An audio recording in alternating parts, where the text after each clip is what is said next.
Selamat malam teman-teman, masih di channel Dunia Filsafat.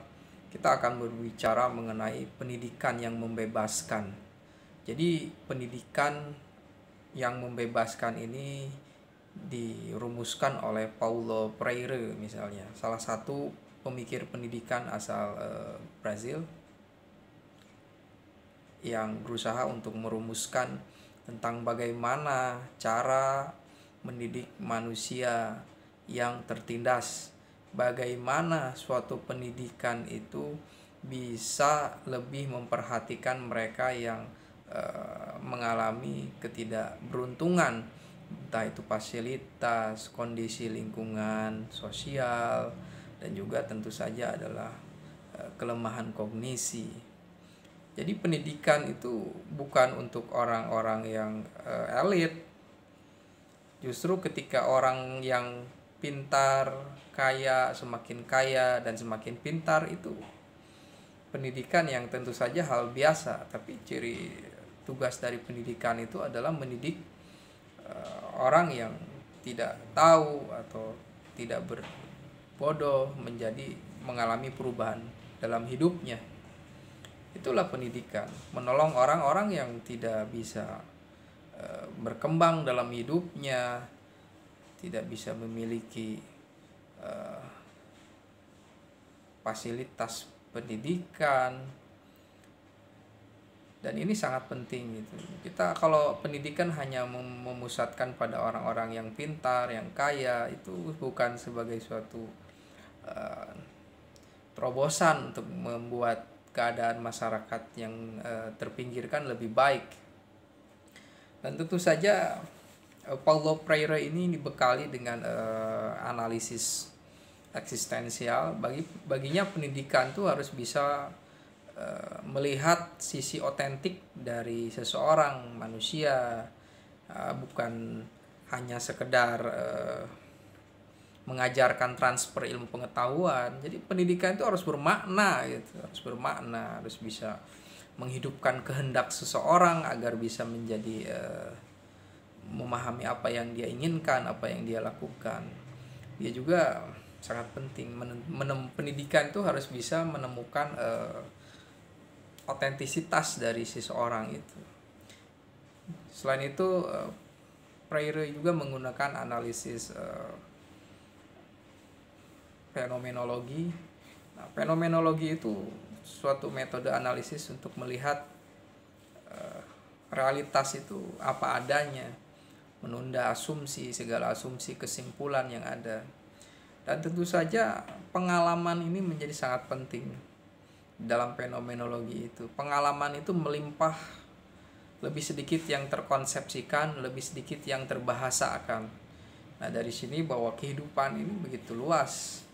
Tidak mungkin yang namanya kecerdasan, keberhasilan itu hanya ditentukan di sekolah, dan sekolahnya itu sekolah yang tertutup.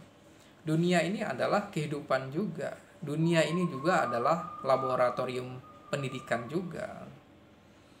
Nah, dari sana kita harus memahami Lebenswelt kehidupan dunia kita ini, bahwa kita ini memiliki suatu kesadaran bahwa pendidikan itu bukan hanya di sekolah, tapi di lingkungan kita itu dia memberikan makna kepada kita. Kemudian adalah setelah analisis fenomenologi sebagai suatu pendidikan yang membebaskan, tentu saja Freire itu menggunakan analisis kritis Marxisme. Ya tentu saja pertarungan idea antara orang-orang yang penindas dan yang tertindas ini perlu juga analitis kritis, bahwa dunia ini adalah memang pertarungan suatu idea. Tapi pada sisi itu Freire itu menceritakan tentang paradigma masyarakat dalam bertindak. Ada yang disebut dengan paradigma mistis. Paradigma mistis itu adalah ketika seseorang itu menerima nasib belakangan dirinya itu karena ini sebagai sesuatu yang bersifat nasib, ini dari Tuhan, sehingga menghadirkan suatu kepasrahan yang sangat metafisis. Itu lemah sekali. Juga ada paradigma yang bersifat naif. Seseorang itu mengetahui bahwa dirinya itu lemah ditindas, tapi dia tidak mau merubah nasibnya sendiri. Itu sebetulnya paradigma yang naif. Itu dimiliki oleh sebagian dari kita. Kalau mistis itu kita menerima keadaan kita karena itu udah nasib. Itu Tuhan yang menentukan nasib seperti ini. Nah, paradigma naif itu kita tahu masalah tapi kita tidak menyelesaikannya. Kita lari dari masalah itu.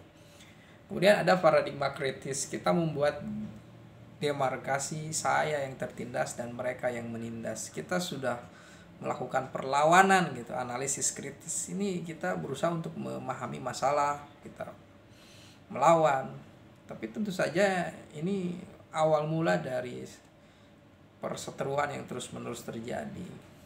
Hanya kritis, hanya membedakan mana ini penindas dan ini yang tertindas. Itu hanya sebagai